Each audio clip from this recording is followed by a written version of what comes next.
Hello, welcome back to my Diploma Diaries. This week I am doing the project for weeks 7 and 8 together, which is making a silver trinket box.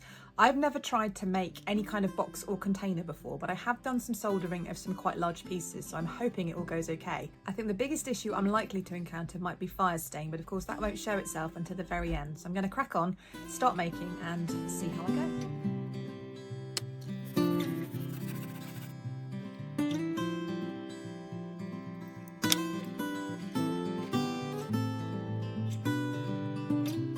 I think that joint is nice and flush. Now to solder. The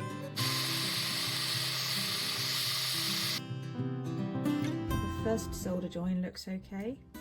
First of many though. Okay, so we're now at the stage where both the rings are complete for the bottom and the top of the box. They're not 100% round though.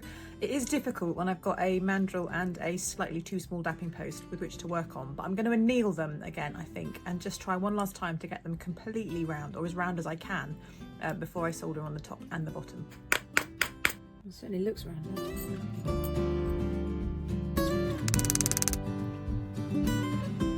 Now that's been annealed and reshaped, I'm going to sand the top and the bottom down, solder on the base.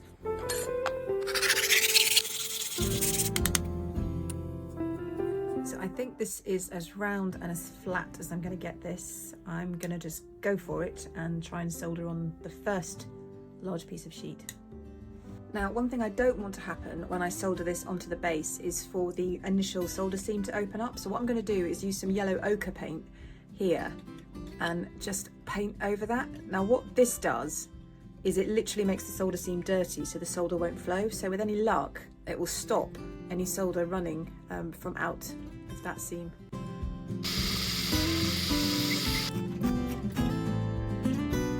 I think I've got a good solder joint. I don't know for sure if it's gone all the way around yet. I'll have to pickle it first to see, but I'm going to put it on the steel block and let it cool. So this is the base of the box that's just come out of the pickle. The good news is the solder seam seems to be really neat all the way around.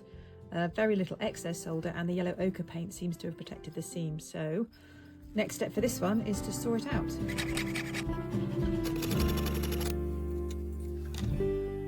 Right, that's the bottom half of the box done. I do need to sand this and file this down, but I'm not going to do that until after I've made the lip, because if that bit goes wrong, I don't want to have wasted all my time doing this. We are halfway there. Well, we're not halfway there. This is nowhere near halfway there, but half the box is soldered at least.